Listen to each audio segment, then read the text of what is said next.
Thanks to Paula and Michael for organizing this symposium. I know it was a lot of work because well, my office is very close to Paula's. So, okay, I'm going to talk to you for a little while about innovations and challenges in second language teacher education, giving a view from New Brunswick. As many of you know, it's been a tumultuous period in New Brunswick education. There have been many changes, not all of them good, but some of them have some potential. First, I just want to briefly outline the BED. Paula mentioned that we have two certificate programs. A certificate in French as a second language. Students can either concentrate in teaching in intensive French now, since there's no longer core, or French immersion. And we also have a certificate in teaching English as a second language, which is sanctioned by TESOL Canada. And we have both school-based and adult contexts for that certificate. Now, because of the major upheaval in New Brunswick, there have been a number of innovations in the school system. There was an extensive reorganization of FSL programs in the New Brunswick schools. As many of you know, the grade 1 early immersion entry point was eliminated and replaced by a grade 3 entry point. Intensive French was made compulsory for all students in the province at grade 5. It is now an official program. And the grade 6 late French immersion entry point has been maintained. Now, in addition to this, on the ESL side, the government has a number of initiatives to attract new immigrants. The Atlantic provinces tend to be much further behind the rest of the country with respect to the immigrant population, but that is changing. There are agreements with countries like Korea and China, and we are getting many more English additional language learners in our schools, both at elementary and secondary levels. To add to that, at the university level, we have just embarked on a new 11-month BED program. We had a 2-year program that is being phased out, and in order to make up for the shortfall in revenue, of course, we've had to increase the numbers of students that we're accepting. So instead of having students for 2 years, we just have them for 1. But of course, the university wants this to be revenue neutral at least. This brings along some challenges, and one of the challenges for us is this new grade 3 French immersion entry point. And there are a number of pedagogical ramifications here. One is we see there's a real need here to educate grade 1 and 2 teachers about the grade 3 entry point. What happens in grade 1 and 2 in L1 literacy is extremely important for what's going to happen in the grade 3 immersion program. We also need to make sure we address the pedagogical needs of grade 3 French immersion teachers taking these students into grade 3. It's not the same thing as grade 1. If they were grade 1 teachers or grade 2 teachers, these are students coming in now with L1 literacy skills at varying levels. And we have a research project that we're beginning. We have Renée Bourgoin here, a doctoral student who'll be examining some of these things in her doctoral research. And of course, there are implications there for our BED course development and delivery. So the courses that we had where we prepared teachers to go in and teach immersion in grade 1 and grade 2, it's a very different thing now. So we really have to adjust our courses accordingly. The intensive French at grade 5, another challenge. This is a relatively new program. It's now put in place across the board. We have to prepare teachers to be ready to go out and teach in that program. If you're familiar with intensive French, you know that it is a precise and prescriptive method. One of the challenges in preparing teachers for this, and this is not just related to intensive French, I mean there are other methods like AIM and in other places around the country as well where this is a similar problem. How do you prepare teachers to be able to do these things that the schools want them to do, but not lose sight of the bigger picture of French second language teaching? So when Stern talked about breaking with the method concept back in the 80s, I think we're still in that kind of conundrum, if you will. The increased English language learners at the elementary and secondary levels is a real problem for us. Very little support in the school system for them right now. The numbers of immigrants is surpassing the supports available to work with them. Some high schools will have a teacher to work with EAL students, others won't. Elementary schools have practically nothing. And from our part at the university, it's very difficult to place these teachers. When we have students in our ESL certificate program, finding placements for them is a real challenge for us. I'll just go quickly over these. These are general things that we're all familiar with, I think. The linguistic competency of applicants to the BED program, whether they be FSL or ESL students. How do we attract teachers? What is the level of proficiency that's acceptable? We still struggle with all those things. and the context in which people are going to teach. You know, if you have ESL teachers who are planning to go back to China to teach English, do they need the same level of proficiency as those who want to stay in Canada and teach English here? And, you know, we struggle with that as well. And then the pedagogical and the academic competency of our graduates. We have graduates in New Brunswick in particular, graduating from first language institutions, many of them with high levels of proficiency in French, but not necessarily any pedagogical training. So, you know, we have to work with that in the system as well. Now, I'd just like to talk for a few minutes about some of the innovations in our revised BED program and some of the implications that that has for us and for research.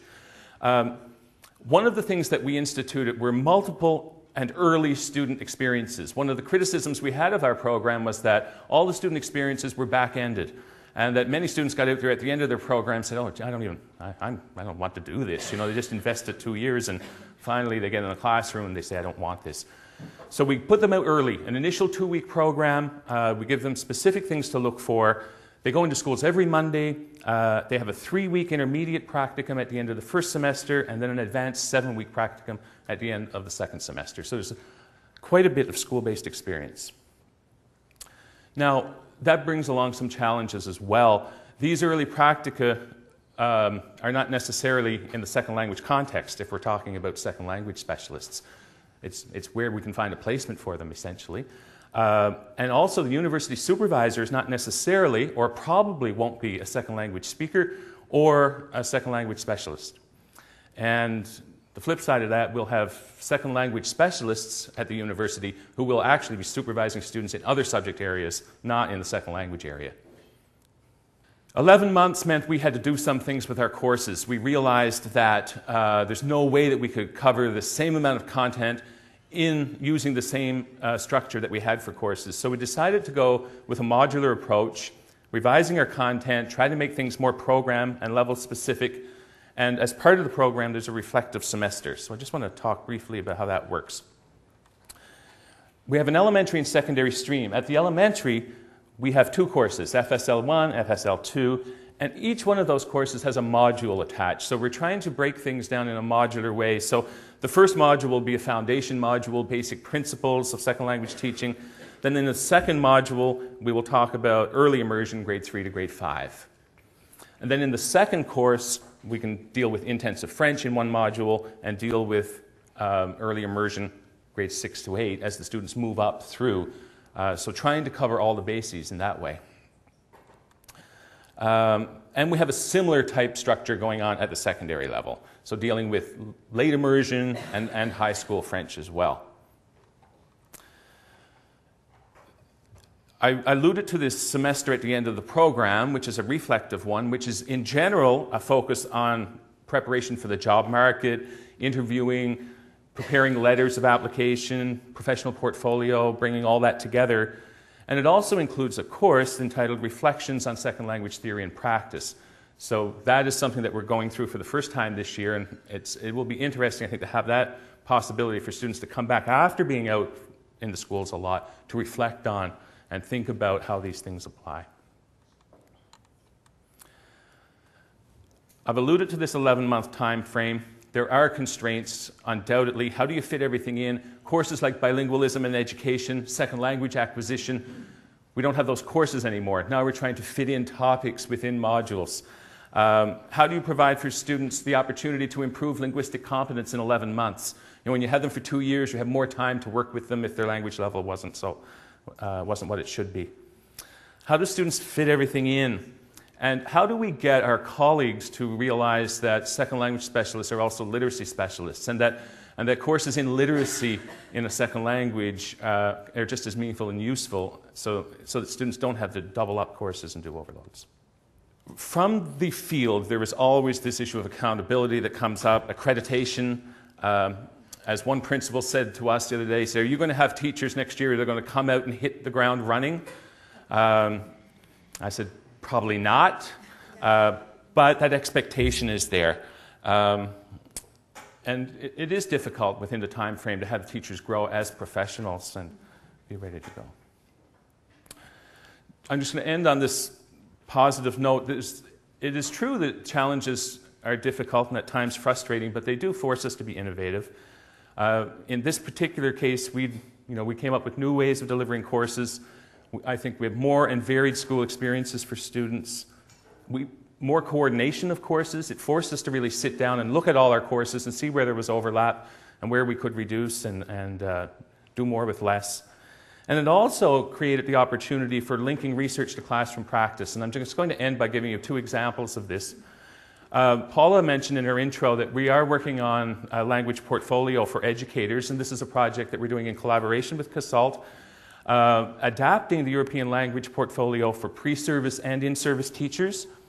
And this is a language portfolio, it's not a pedagogical portfolio, and the focus is on language use in a teaching context. And our purpose is a dual one.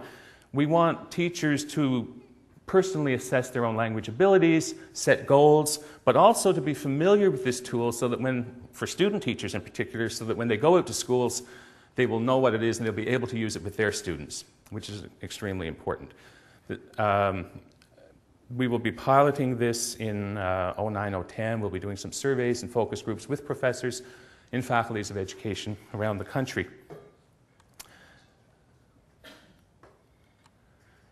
We are also working with 4 teachers at a local high school on a language portfolio for use with students at the secondary level.